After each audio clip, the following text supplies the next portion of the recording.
Right, it is the 18th of July 2014. Thank you so much for making time for Citizen at 1. My name is Willis Saburu. Our top story this hour, the coast leaders have asked the government to speedily address historical land injustices at the coast in order to restore peace and stability in the region. Now, the leaders have warned that security will continue to deteriorate if ownership of land is not resolved.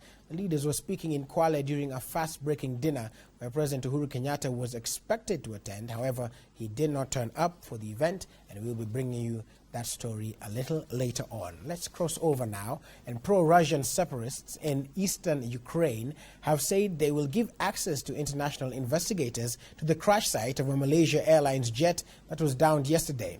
The Boeing 777, which was headed to Malaysia from Amsterdam in the Netherlands, crashed yesterday, killing 298 people, with the Ukraine and U.S. government saying it was shot down by pro-Russian separatists.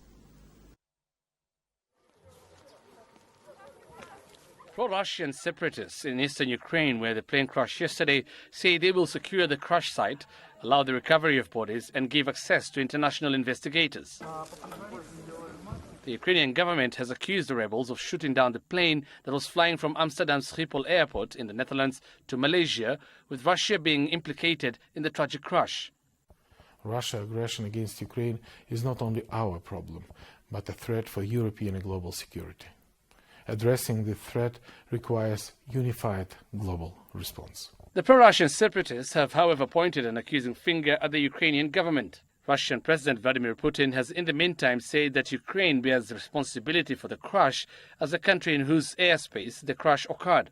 The ill-fated Malaysian Airlines Boeing 777 was carrying at least 154 Dutch nationals, 27 Australians, 43 Malaysians, including 15 crew, 12 Indonesians and 9 Britons, among other nationalities. The United Nations Security Council is scheduled to hold an emergency meeting on the disaster today in New York. Hussein Mohammed, Citizen Live at 1. Now, back home, Devolution Cabinet Secretary Anwar Guru has maintained that the 6 billion shillings Uwezo Fund meant to benefit youth and women is still available for lending. The Cabinet Secretary urged women and youth in the country to take advantage of the funds and compete for the tender offers being set aside exclusively for women and youth. Now, speaking in Gatundu South, Embu County during the Uwezo Fund awareness campaign meant for educating the stakeholders, Waiguru promised that fairness will be considered in the allocation and distribution of the funds. Although Embu County has been allocated 197 million shillings for 12 constituencies, only 6 constituencies have so far received their share.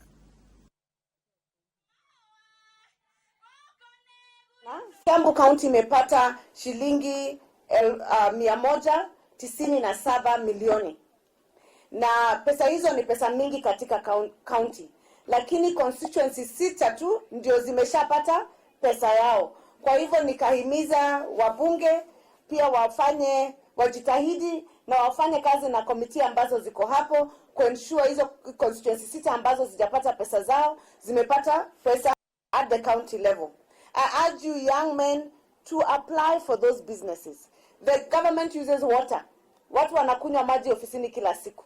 Kuna wale wana supply maji. Kuna wale wana supply kalamu. Kuna supply za makaratasi. Si ndio? Kuna wale wanajenga mabarabara. Endeni muapply mupate certificate zenu za youth na women ili muweze kuchukua hizi kandarasi. Kwa sababu tusipoweza kuzichukua, umesikia wazee wameanza kulalamika. Now, 12 pupils and their teachers at Shisango Primary School in Lurambi, Kakamega County suffered burns following an explosion during a science practical lesson. A class of 50 pupils was conducting a science experiment to ascertain the level of water found in soil.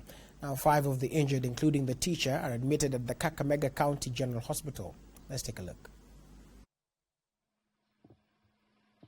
The pupils at Shisango Primary School were conducting a science experiment with their teacher to ascertain the level of water found in soil, a routine experiment conducted by Class 4 pupils when the accident happened. Just a normal routine experiment in the class. He was using a banana, test tube, some soil sample, and methylated spirit. Unfortunately, he left the methylated spirit uncapped, so it was ignited. When the banner was lit, it ignited the spirit and the container exploded. 4 of the pupils suffered up to 15% burns as they were unable to remove their spirit-stained clothes fast enough. The science teacher and the remaining 8 pupils suffered minor burns of at least 1%. Mwalimu ampatikana kwa shida kwa vile hakuwa na msaidizi, lab technician hakuweko, ndiposa ukapata alipowasha ile joto ikalipuka na watoto ndio hao wameumia. The science experiment was being conducted in a classroom as the school doesn't have a science laboratory. Bella Genga, Citizen Live at 1. Quite an unfortunate situation there. Now, shock engulfed the village of Kapteno in Kiboino location, Baringo Central Sub-County, after a 27-year-old man was stabbed to death by his elder sister. Area locals say the woman was drunk when she stabbed her younger brother, Ruben Chepkonga Ngetich, to death after a lengthy domestic squabble.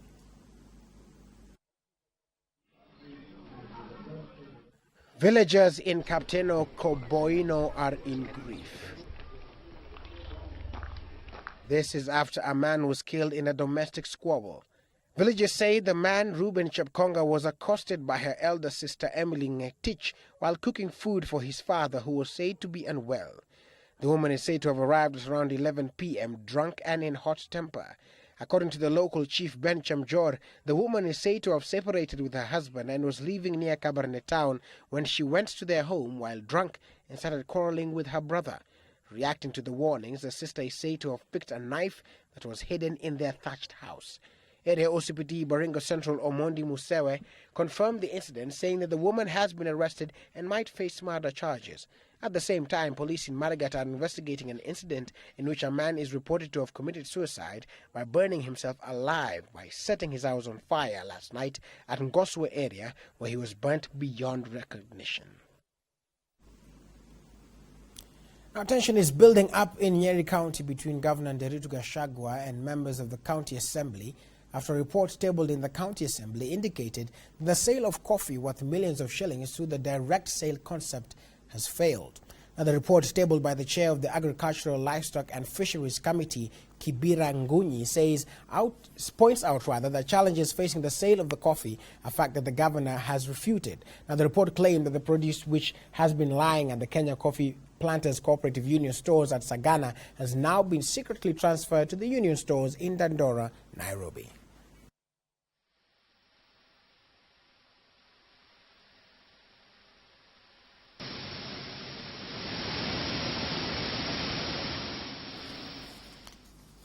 Meanwhile, the Eldoret Law Court has extended time for DNA tests to be conducted to determine a paternity dispute involving World 3,000 meter steeplechase champion Ezekiel Kemboi.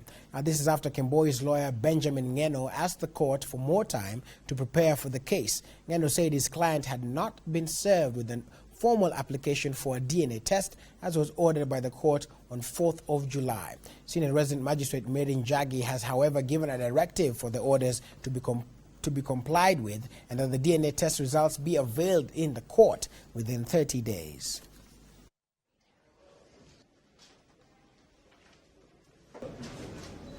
And his instructions, and at some point in 30 days. Let us reset now and visit our top story. Coast leaders have asked the government to speedily address historical land injustices at the coast in order to restore peace and stability in the region. The leaders have warned that security will continue to deteriorate if ownership of land is not resolved. The leaders were speaking in Kwale during a fast-breaking dinner where President Uhuru Kenyatta was expected. The president, however, did not turn up for the event.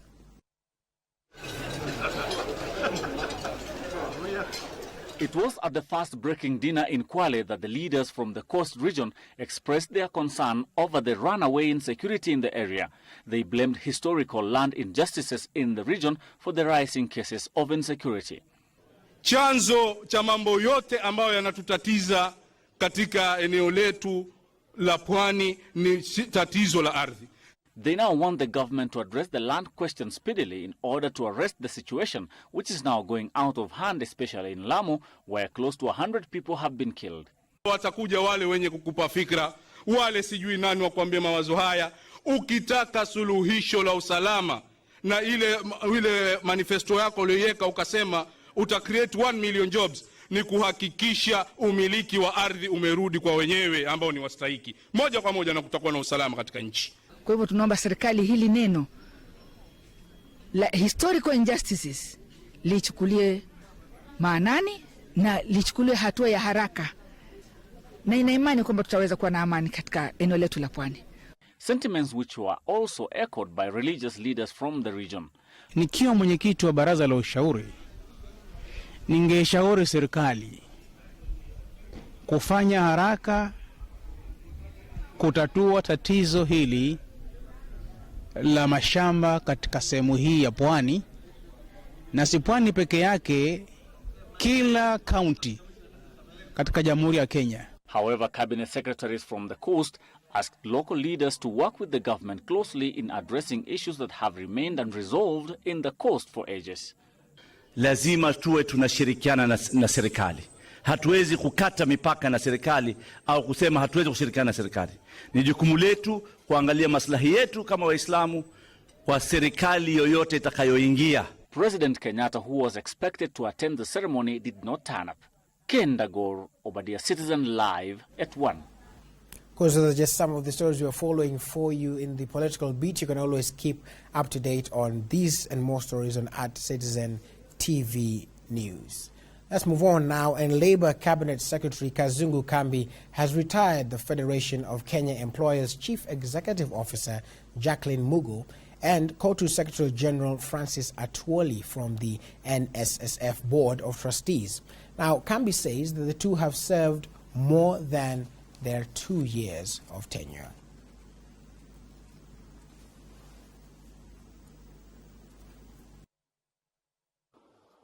To inject new blood into the management of the fund and in compliance with Section 8 of the NSSF Act, I have retired from the Board of Trustees, Mr. Francis Atoli and Mrs. Jacqueline Mugo, who have served in the board for 15 years and 11 years respectively, for not complying with Section 10(3) of the Act. My good brother has also been absent from the board more than 3 consecutive meetings of the board without the permission of the chairperson, and is therefore unable or has neglected to furnish any plausible reason for his absence. Now, police in Murang'a County are holding a 62-year-old man suspected to have impregnated his 16-year-old daughter. The man reportedly confessed to having defiled his daughter sometime in the month of April when the daughter was recuperating at home from a mild sickness. Now, according to Mirara Sublocation Chief Bernard Kigoto, concerned teachers had sought to know why the Class 7 girl had suddenly stopped attending school. When her mother visited the school to explain to the girl's absence, she admitted that the girl was pregnant but did not implicate her father. The girl's grandmother later got wind of the information that the father might be responsible for the pregnancy and asked the chief to investigate the matter, upon which the 62-year-old father confessed to the defilement, claiming the devil had led him astray. Both the residents and the sub-chief expressed shock at the man's misdeeds, saying he was a staunch Christian and a regular churchgoer.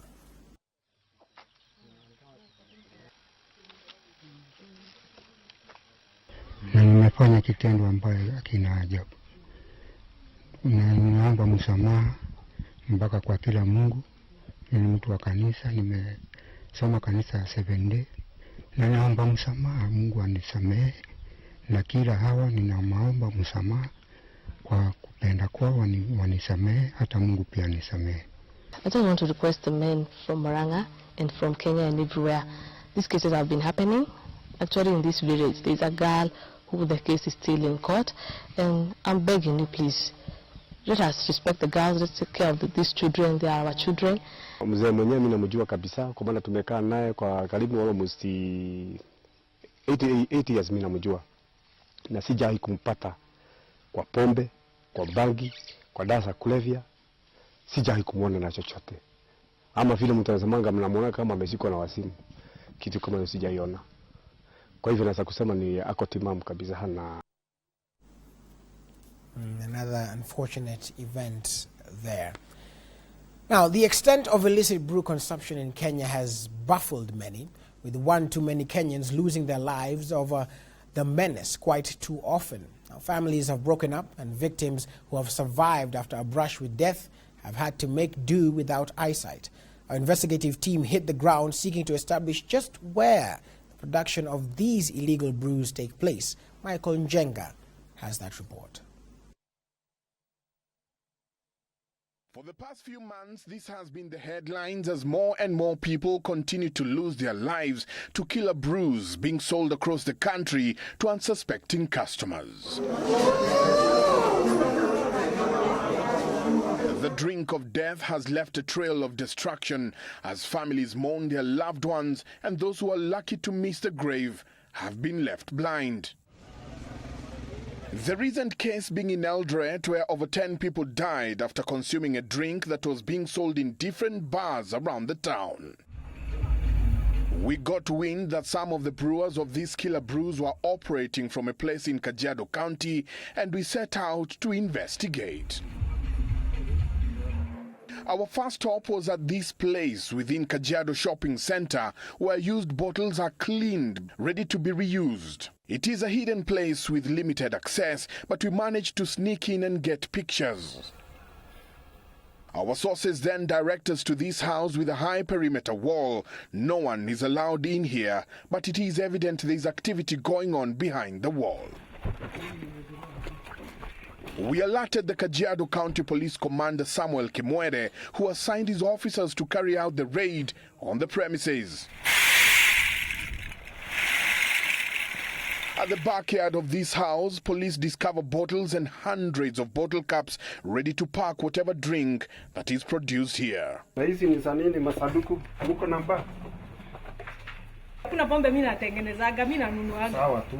Lakini simfungue hata sina shida, ingieni wenyewe mjiangalilie everywhere. She is, however, not able to explain why she's in possession of all the bottles and the bottle caps. Na hizi ni za nini? Hizi ni scratch. Zilikuwa zinanunuliwa huko, hata zinamwaga. But this is not the only place where this kind of trade is going on. About 20 kilometers from here is Ilbisil town. When we get to the town, these are the sights that meet us. Men who are drunk in broad daylight. On the 14th of May this year, a company based in Arusha reported that counterfeiting of one of its products by the name Black Bee was being done at a secret place in Kitengela. Hiyo pombe ni haramu, inatengenezwa hapa Kitengela, lakini lebo yake inatoka Tanzania. After investigations, we were led to this house in Ilbisil. According to the police, this is the second time this man is being arrested in connection to the production of illicit brew in the area.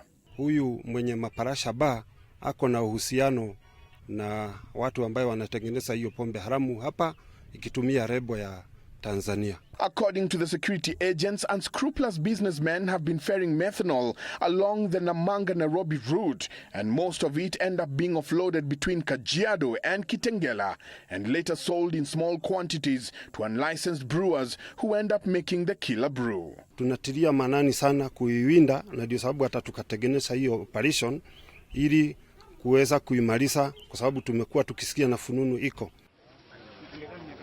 2 months ago, a full container of ethanol was nabbed along the Namanga-Nairobi road. According to documents in our possession, the truck was supposed to be ferrying cotton seeds, but the contents inside were drums of ethanol. 3 men were arrested and arraigned in court, but released on bond. They have since gone missing. As the police seek the owners, more and more consumers continue to die, raising question just when the production and sale of killer brews will stop. Michael Njenga, Citizen TV, Kajiado County. Right, and our investigative team will continue to find out and do more of these until we get to the bottom of such vices. Now we take a short break now, and when we return, Wahiga Maura has just checked in with the beautiful news of the wonderful new manager at Manchester United. Stay with Citizen at 1.